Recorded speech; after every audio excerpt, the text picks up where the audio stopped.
भगवान विष्णु की नींद एक साधारण नींद नहीं है, बल्कि एक गहरा रहस्य है जिसे योग निद्रा कहा जाता है, जिसका मतलब है योग की वह अवस्था जब कोई जागता हुआ भी सोता है। लेकिन क्या आप जानते हैं कि विष्णु भगवान हर साल 4 महीनों तक पाताल लोक में निद्रासन में क्यों चले जाते हैं?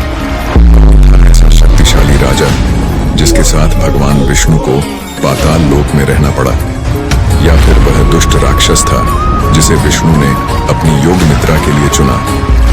यह कहानी आपको हैरान कर देगी। हिंदू धर्म के अनुसार सृष्टि के कई चक्र होते हैं, जैसे निर्माण, पालन और संहार। भगवान विष्णु जो पालन के देवता हैं, हर साल 4 महीने पाताल लोक में क्यों चले जाते हैं? इस पर 2 कथाएं प्रचलित हैं। पहली कथा भगवान विष्णु के वामन अवतार से जुड़ी है। वामन अवतार हिंदू धर्म ग्रंथों के अनुसार भगवान विष्णु के 10 अवतारों में से 5वें अवतार हैं, जो भाद्रपद के शुक्ल पक्ष की द्वादशी को अवतरित हुए। वामन अवतार को लेकर श्रीमद् भागवत गीता में एक कथा काफी प्रचलित है। इस कथा के अनुसार एक बार देवताओं और दैत्यों के बीच एक भीषण युद्ध हुआ।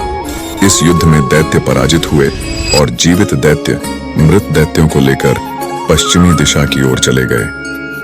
दैत्यराज बलि इंद्र के वज्र से मृत्यु को प्राप्त हो गए। तब दैत्यराज के गुरु ने अपनी मृत संजीवनी विद्या से दैत्यराज बलि को जीवित कर दिया, साथ ही अन्य दैत्यों को भी जीवित और स्वस्थ कर दिया। इसके बाद गुरु शुक्राचार्य ने राजा बलि के लिए एक यज्ञ का आयोजन किया और अग्नि से एक दिव्य बाण और कवच प्राप्त किया। दिव्य बाण की प्राप्ति के बाद राजा बलि फिर से स्वर्गलोक पर आक्रमण करने के लिए चल दिए।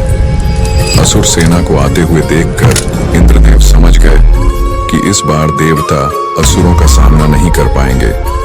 ऐसे में देवराज इंद्र सभी देवताओं के साथ स्वर्ग छोड़कर चले गए। परिणाम स्वरूप स्वर्ग पर राजा बलि का अधिकार स्थापित हो गया और दैत्य गुरु शुक्राचार्य ने राजा बलि के स्थायी राज्य के लिए अश्वमेध यज्ञ का आयोजन करवाया। देवताओं को यह भय था कि अगर बलि का यज्ञ सफल हो गया तो वे कभी स्वर्ग वापस नहीं पा सकेंगे। इस चिंताजनक स्थिति में सभी देवी देवता भगवान विष्णु की शरण में गए और उनसे सहायता की प्रार्थना की। इंद्रदेव ने अपनी पीड़ा बताते हुए कहा, राजा बलि के अश्वमेध यज्ञ के पूरा होने से स्वर्ग पर दैत्यों का स्थायी राज्य हो जाएगा।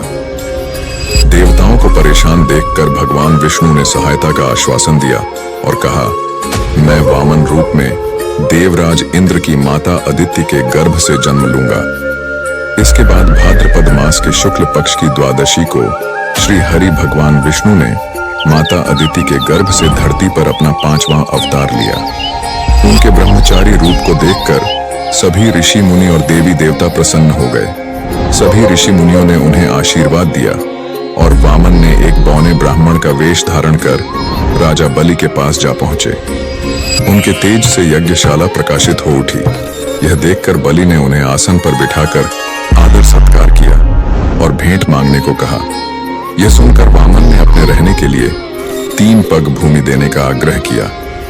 हालांकि दैत्यराज गुरु शुक्राचार्य को पहले ही आभास हो गया था और उन्होंने राजा बलि को वचन न देने की सलाह दी, लेकिन राजा बलि नहीं माने और उन्होंने ब्राह्मण को वचन दिया कि वह उनकी यह मनोकामना जरूर पूरी करेंगे। बलि ने हाथ में गंगा जल लेकर 3 पग भूमि देने का संकल्प ले लिया। संकल्प पूरा होते ही वामन का आकार बढ़ने लगा और उन्होंने विकराल रूप धारण कर लिया। उन्होंने एक पग में पृथ्वी, दूसरे पग में स्वर्ग और तीसरे पग में दैत्यराज बलि ने अपना मस्तक प्रभु के चरणों के आगे रख दिया। अपना सब कुछ गंवा चुके बलि को अपने वचन से न हटते देख भगवान प्रसन्न हो गए और उन्होंने दैत्यराज को पाताल लोक का अधिकारी बना दिया। परंतु भगवान विष्णु ने राजा बलि की अति दानशीलता देखकर उनसे वर मांगने के लिए कहा। तब राजा बलि ने अपने साथ पाताल लोक चलकर वहीं निवास करने की बात कही। भगवान विष्णु राजा बलि की बात मानते हुए पाताल लोक चले गए। इससे सभी देवी देवता और माता लक्ष्मी चिंतित हो गई। माता लक्ष्मी ने भगवान विष्णु को मुक्त कराने के लिए एक तरकीब लगाई। इसके मुताबिक माता लक्ष्मी ने एक गरीब स्त्री का वेश बनाकर राजा बलि को राखी बांध दी और बदले में भगवान विष्णु को मांग लिया। इस प्रकार माता लक्ष्मी ने भगवान विष्णु को मुक्त कर लिया। परंतु भगवान विष्णु अपने भक्त को निराश नहीं करते, इसलिए आषाढ़ मास के शुक्ल पक्ष की एकादशी से कार्तिक मास की एकादशी तक पाताल लोक में निवास करने का वचन दिया। यही कारण है कि चातुर्मास में भगवान विष्णु पाताल लोक में निद्रासन में चले जाते हैं। दूसरी कथा के अनुसार भगवान विष्णु ने शंखचूड़ नामक शक्तिशाली राक्षस के साथ कई वर्षों तक युद्ध किया। यह युद्ध आषाढ़ शुक्ल पक्ष की एकादशी को समाप्त हुआ और भगवान विष्णु ने शंखचूड़ का संहार किया। युद्ध के बाद भगवान विष्णु अत्यंत थक गए और एक विश्राम करना चाहते थे, इसलिए उन्होंने सृष्टि की जिम्मेदारी भगवान शिव को सौंप दी और पाताल लोक में विश्राम के लिए चले गए।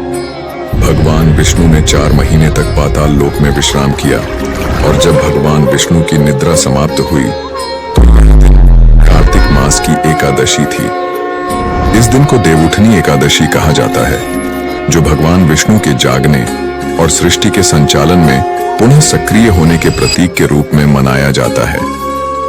देवउठनी एकादशी को धार्मिक रूप से अत्यंत महत्वपूर्ण माना जाता है। इस दिन को ध्यान, व्रत और पूजा के माध्यम से भगवान विष्णु की पूजा करने का विशेष महत्व है।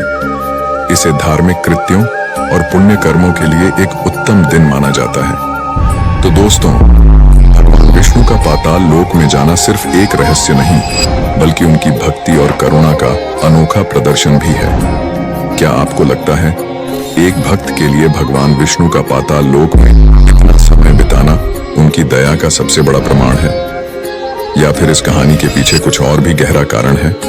हमें कमेंट करके जरूर बताएं। और अगर यह वीडियो आपको अच्छी लगी हो तो इसे लाइक करें, शेयर करें और हमारे चैनल को सब्सक्राइब करना ना भूलें, ताकि आप ऐसे ही और भी रोचक किस्से सुन सकें। जय श्री हरि।